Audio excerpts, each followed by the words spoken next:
Okay, hi. Ignore the mess. Don't look at it. Anyways, I wanted to come on here because I'm losing my mind, by the way. I got this book. It randomly showed up somewhere in my life. I don't remember why this title was made known to me, The Creative Act, A Way of Being. But as soon as I saw this book, I said, I have to read that. I didn't even like review it or whatever. I bought it off of Etsy and now I have it. I was talking to my mom about it, and it's funny because Rick Rubin, the guy who bought it, is like somebody that's really important to her in her life, and I had no idea who he was until she told me about him. And I don't know, this book, and I'm literally like not even that far through it yet, but like I this is gonna it's not gonna change my life, but it is, because it's going to reassure me a lot about the path that I'm already certain that I'm on, especially in my like creative life, which has turned into a lot of my life. I can use that same sort of mentality with a lot of different aspects of my life because I've honed it so well when it comes to making art. And I don't know, there's just been a lot of shit that I like already, and it's been 2 seconds. I'm on page 9, guys.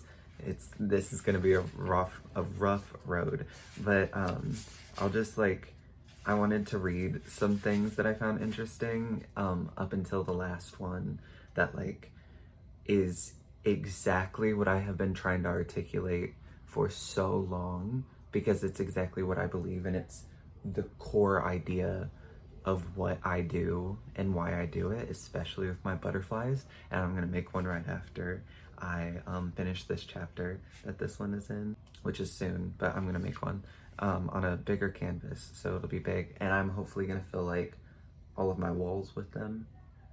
And then once all my walls are filled, then I'll maybe sell them or just like give them away. But I don't know. They need to go out. They need to be free. Anyways, let me read a couple bits that I saw that I was like, this makes so much sense and I love this. Okay. This one, he uses a metaphor that is a little bit like a come on, but I understand the idea that he's trying to say, but it was, we are all translators for the messages the universe is broadcasting. The best artists tend to be the ones with the most sensitive antennae to draw in the energy resonating at a particular moment. Many great artists first develop sensitive antennae not to create art, but to protect themselves. They have to protect themselves because everything hurts more. They feel everything more deeply. It's been 7 pages.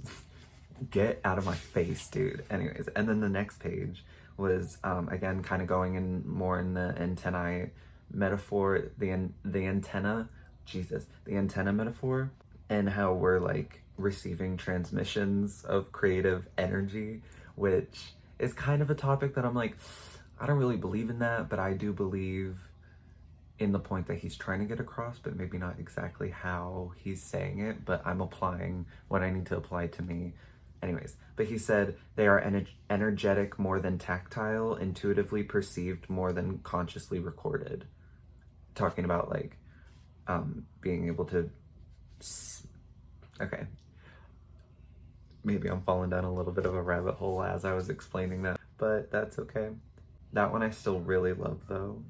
And then there was one, this one is what my butterflies is about. As children, we experience holy shit. Okay. As children, we experience much less interference between receiving ideas and internalizing them. We accept new information with delight instead of making comparisons to what we already believe. We live in the moment rather than worrying about future consequences. We are spontaneous more than analytical. We are curious, not jaded. Even the most ordinary experiences in life are met with a sense of awe. Deep sadness and intense excitement can come within moments of each other. There's no facade and no attachment to a story. And then I circled this paragraph. It like changes paragraphs. And it says, it says artists who are able to continually, am I having a stroke? Okay, I'm getting too excited. But artists who are able to continually Artists who are able to continually create great works throughout their lives often manage to preserve these childlike qualities. Practicing a way of being that allows you to see the world through uncorrupted, innocent eyes can free you to act in concert with the universe's timetable, which I think is so beautiful because I don't necessarily believe in a higher power of like the universe. Everything is energy. Everything is energy. The universe, me, everything is energy. And I think there's a lot going on in our little minds, and that's what makes us human. And when we're children, that brain functions so completely different. And again, you're just kind of always inspired to do something because you're soaking up everything because you're not, like, you haven't built up any like walls, you haven't built up any sense of like, I don't know, fortification around yourself yet. You're just a sponge as a kid. And I think that is a concept that is so lost in people when they get older. And I hate that idea. And I don't want to lose that. And I feel like that is where my creativity comes from so much, is when I tap into things that I was interested in as a child, or like as I'm slowly learning what I'm like subconsciously interested in now is things that have followed me throughout my entire life, because I'm in line with the idea that to create is to do something out of pure enjoyment and pure curiosity, just because you want to. Nothing else should determine that art. Art is a response, just as much as like my words are right now. It is a language. It is something we speak, but it's a way we can discuss a lot of subjects wrapped into one thing, or it can be a direct subject. But it's very much like we all have the ability to discuss things creatively and artistically. I just think people are more in line with their own dialogue than other people. And that's so unfortunate, because I think, and at least in my life, I absolutely love the idea of being in tune with that dialogue, that I can hear it.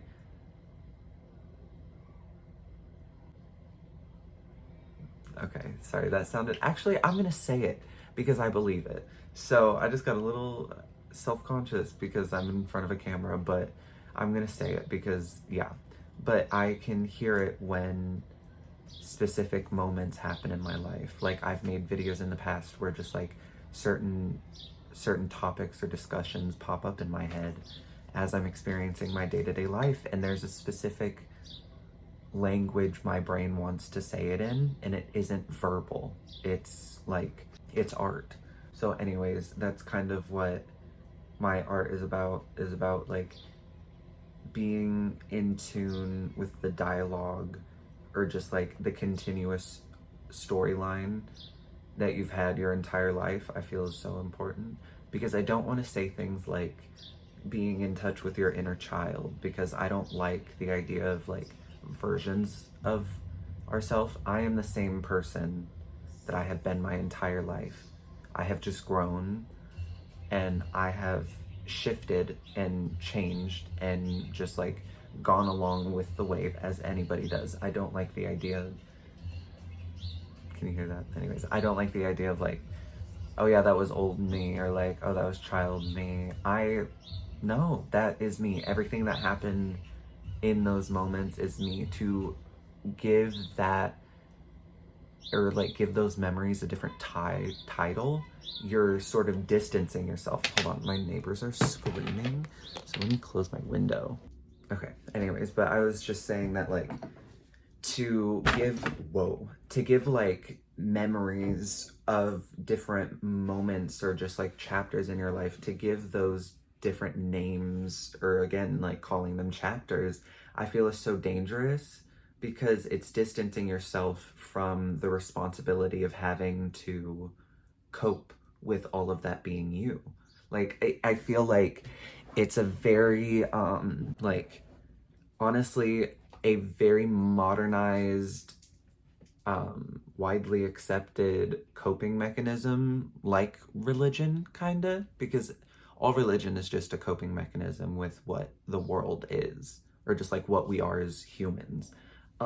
I believe that to my core, and I think the idea of like past versions of ourselves is also a very dangerous coping mechanism that relieves us of a lot of responsibilities, like believing in like a heaven or hell situation, or like repenting your sins. Oh, that's just like a past version of me. No, that was me. That was me. I have changed. I am not a different person, but I am an evolved person. Okay, evolved isn't the right word, but like I'm a changed person. I don't know. The language used is kind of weird to me.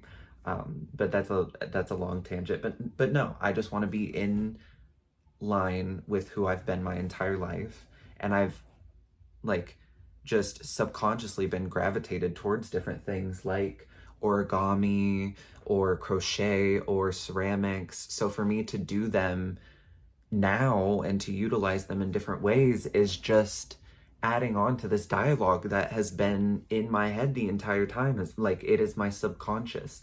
My art is at this point as much me as I am, as my brain is, because it is a direct like representation of what my brain wants to say without me being able to say it in words, because it isn't words.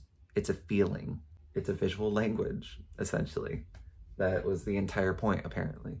I want my butterflies to speak for themselves as much as they speak for me. And I love them because they are just what my brain wants to put down on paper. And it ended up going into this origami form because, again, I've always loved origami. I did like other origami stuff in my drawing class, and I totally forgot about that when I was putting origami into the paintings or like the drawings that I'm doing. I don't know. It's just, I do what I want because I want to. And I think that idea is deeply rooted in like a one track will follow you your entire life if you stay on that I'm going to do what makes me happy, because it can show up in different ways throughout your life. Like the drawings that I did with origami in my drawing class look very different than how I'm applying origami here. Like, it's going to show up somehow. I just have to let it show up. And I'm very excited to let it show up more because I love my butterflies and I can read them. Like, I can understand what they say. That sounds weird, but I'm gonna say it. Like, I don't know. It's not, they're not saying words, but they're saying a feeling. They're describing emotion, or more so a connection, because one big part of them is just like the outlines that I do in either black or white, depending on like the background or whatever. And I just do whatever colors. I've bought paint, so I can like start mixing them. But no, I think it'll be really fun to get into the emphasis more, is what I'm calling it. The doodles around the edges, because they bring so much life into the basic squiggles or shapes or little jags that I did. They emphasize the connection between all the parts, and they make it so much more alive. The emphasis on the connection is bringing, like, the connection is what makes all the parts move together. I don't know. I just like putting emphasis on the connection of things, and it kind of just depends on your perception of how you read this. Is so individual to each person, is also a really big part of it. Is like, this could mean any, like, you could flip it any way. Other people could say they liked it this way or like this way or what, like whatever. or if anybody were to do art like I did in this moment, their butterflies would look completely different than mine. They might not even be butterflies. Do you see what I'm saying? I made this because I wanted to, and because this is what my brain wanted to say. If everybody did that, everybody's butterfly would look completely different.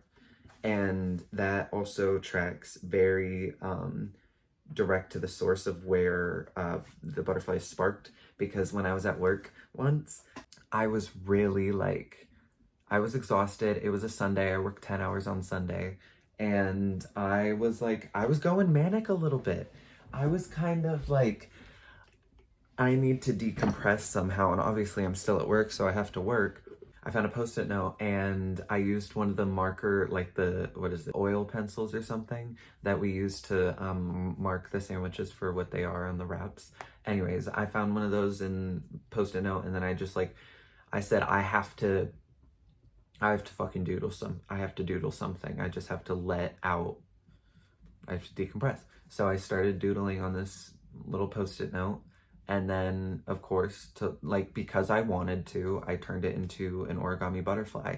And my other coworker saw me do that, and she was like, "Oh, how do you make a butterfly?" And she immediately grabbed the charcoal pencil as well and doodled on hers. And hers was like a little like repetitive pattern of hearts, I'm pretty sure. It looked completely different than mine. It was like not inspired whatsoever from the doodle that I did on mine. And I thought that was so fun, because as soon as she grabbed it, she drew what she wanted to without influence from an external source, because she saw me do something that I wanted to do because I just needed to do it. So when she went to do that, she also just drew what she wanted. It had no inspiration from what I drew whatsoever. And I was like, I love that so much. So then I taught her how to make a butterfly. And after like she did her doodle, we like made a butterfly. And then another coworker of mine also made a butterfly with me. And I just started making butterflies throughout this entire shift when I would get a little stressed out for the rest of the night. And I ended up with a cute little thing of butterflies, and some were made by different people.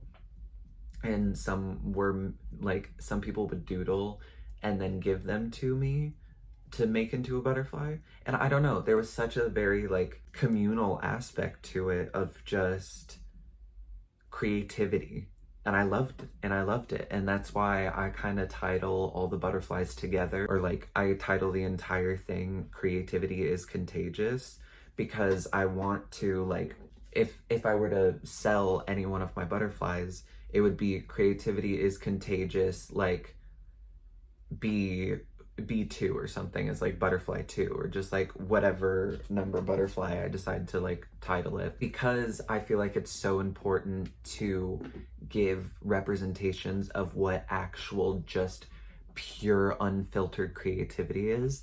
This is not, I mean, okay, I am gonna say all art is political, and also say that this isn't political, because again, I feel like it's in the perception of the beholder. Like, if I put this in a political context, it would be a very different storyline, because again, it emphasizes the connection and the importance of the movement of each parts, and that could be applied to just like our government system or whatever. And that does speak to kind of where the like current state of our world is in right now. But again, that is also very just like, that's in my brain right now.